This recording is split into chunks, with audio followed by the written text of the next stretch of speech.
welcome back to the channel, and a huge thank you to all of you for continuing to love and support me and my creativity journey here on YouTube. It means so much and I am so appreciative. Thank you so very much. Now, if you haven't done so already, please hit that all important subscribe button down below and grab yourself the Christmas gift subscriber only content here on the channel, including 2 wonderful knitting patterns and a template for your very own star applique garments. So make sure to hit that subscribe button and head on over to the community section here on the channel to get those for yourself. But I hear you cry, what are we up to this week, Evelyn? Well, this week I am creating some Christmas jumpers for my entire family. Now, normally in the festive season we do wear Christmas garments. However, this is the first year I've decided to design, draft and make all the Christmas jumpers for my little family. I don't make things easy for myself. But I thought I'd take you along for the ride and show you how I created Christmas jumpers for myself, my husband, my daughter, and of course our Luna dog. And I also want to share with you 2 of my favourite all-time festive inspired drinks, one hot and one cold. Incidentally, both of those drinks include the spiced ginger, which is its incredible natural anti-sickness remedy. Wow, that was a tongue twister. I think I just about got through it. I suffer from nausea myself daily, and ginger is an absolute wonder. It can really help. So I thought I'd share these drinks with you too. But enough talking. Let's get to some creativity, my friends.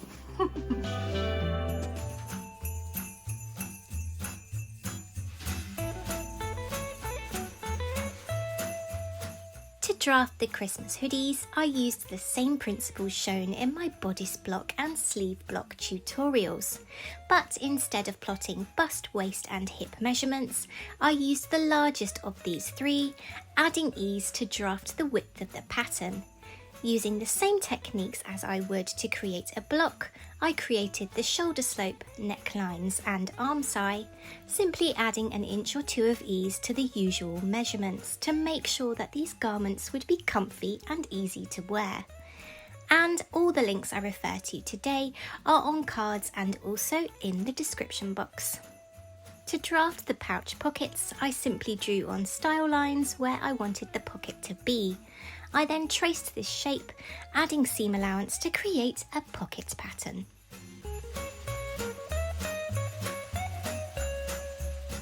For Luna's Christmas jumper, I drafted a jumper pattern following the instructions in my doggo jumper video. There's a card above.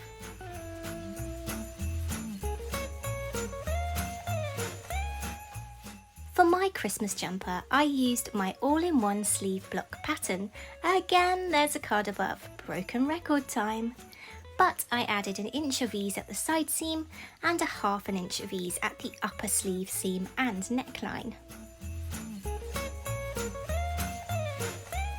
To create cuffs or waistbands, I measured the relevant waistlines and cuffs on the pattern pieces, calculating what an entire waistline or an entire cuff would be.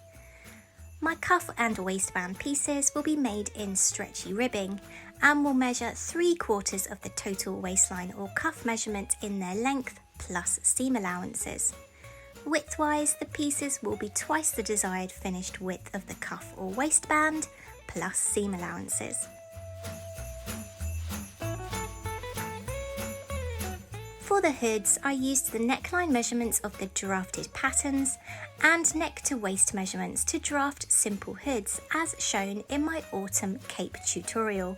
And I'm pretty sure I might have run out of cards, so there's a link in the description box. And that was a lot of cutting out. The fabric I'm using today is the most gorgeous snowflake print fleeced back jersey with light blue ribbing to create contrast cuffs and waistbands. The stretch in the fabrics and the warmth of the fleece inside will make these Christmas jumpers cozy and comfortable to wear. Perfect.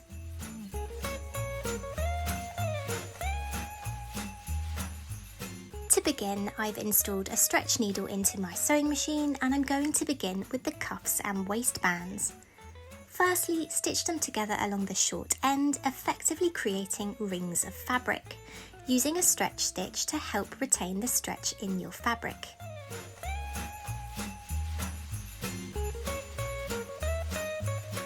Next, fold these rings in half lengthways, wrong sides together, and baste in place within the seam allowance, continuing with that zigzag stitch. And our cuffs and waistbands are ready for our garments. To make up the hoods, begin by placing the two pieces right sides together and stitch all along the outer curve. I'm then going to stitch the seam allowances on this seam in place to either side using a straight stitch to have the neatest possible finish, because I'm not going to be lining these garments. To finish, I'm going to fold in the seam allowances on the outer edge of the hood to the inside and stitch them in place. To make the hoodies, I started by attaching the pocket to the front of the hoodie, pinning it right sides together like so that when it's stitched and folded downwards, the top seam is invisible.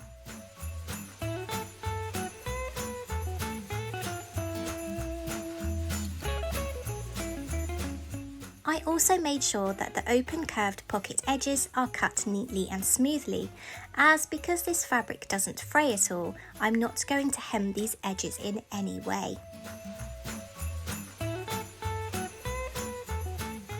Over on the machine with a narrow zigzag, it's time to baste the pocket to the waistline before joining the bodice front and back together at the side and shoulder seams to create the body of your hoodie.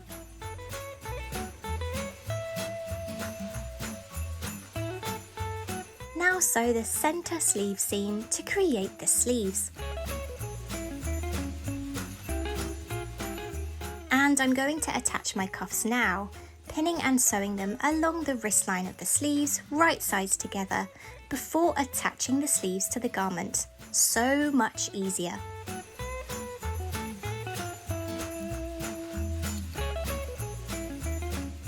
Then it's time to set in those sleeves.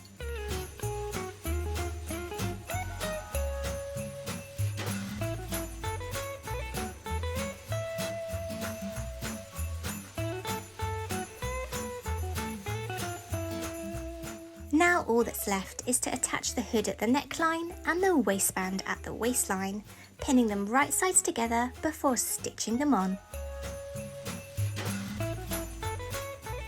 For Luna's hoodie, I followed the step-by-step instructions in my doggo jumper tutorial, and there's a link in the description box, my friends.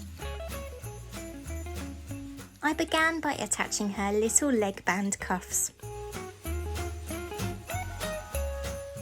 before sewing the front and back of her jumper together at the side seams. Then it was time to attach her waistband. And finally her little hood. Not that she'll actually wear it, but it's cute. The kimono version comes together in just the same way as the hoodies do, but are even quicker to sew with no pocket or sleeves to set in. Just those super long side seams and shoulder seams.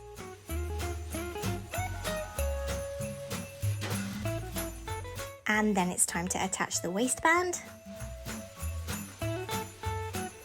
and the cuffs. And finally the hood.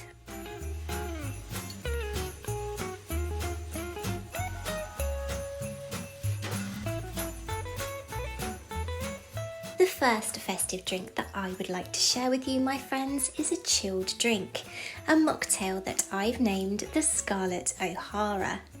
To create a Scarlet O'Hara, you need the following ingredients: some ginger beer, some lime cordial, some raspberry syrup, and some fresh lime, and of course, a pretty cocktail glass. My top tip for this, my friends, is to cut those limes into sections and freeze them ahead of time, because then not only do you have fresh lime, you don't need to worry about ice either. If you would like to make this mocktail into a cocktail, grab yourself some raspberry gin liqueur. Perfect.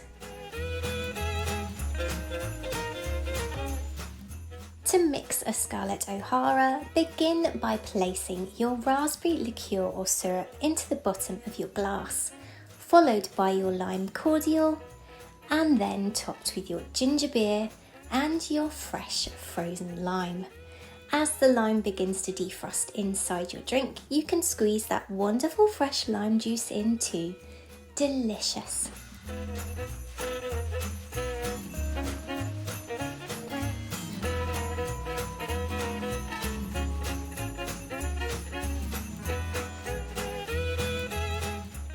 The second festive drink I would like to share with you today is a hot drink, a gingerbread latte. For each latte you will need a shot of espresso, your chosen milk, 1 level teaspoon of ground ginger, 1/4 teaspoon of cinnamon, a pinch of ground nutmeg, 1 tablespoon of brown sugar, and some squirty cream. Creating your gingerbread latte is so simple. Add your spices and sugar to your milk before gently heating. Then simply add your shot of espresso and top with squirty cream and a little sprinkling of ground ginger. Delicious.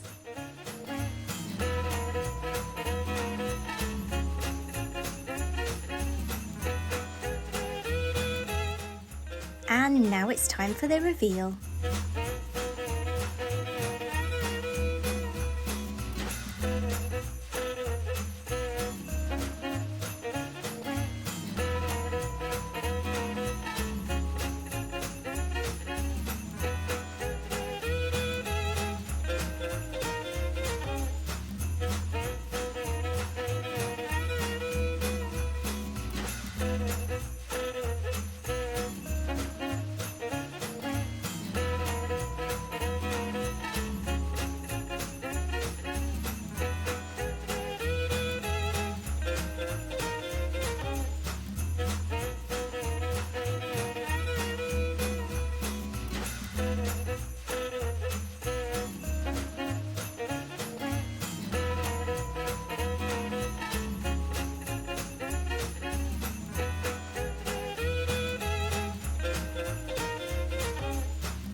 Well, that was quite a lot of sewing, wasn't it? But definitely not the last time I'm going to be creating our Christmas jumpers. I love that you can create the designs exactly how you like, and that's the beauty of drafting your own patterns. You can really give those little personal touches and make every jumper just right for that person's individual style and individual preferences. I love that about creating your own clothes. It's definitely my favourite part of it. It's also the first time I've made anything for my husband since I made his groom's waistcoat at our wedding nearly 12 years ago. So I love that I was able to create something for him in this too. Phew. But until next week, my friends, it's time for me to get a cuppa. Stay safe. Take care, friends. Bye.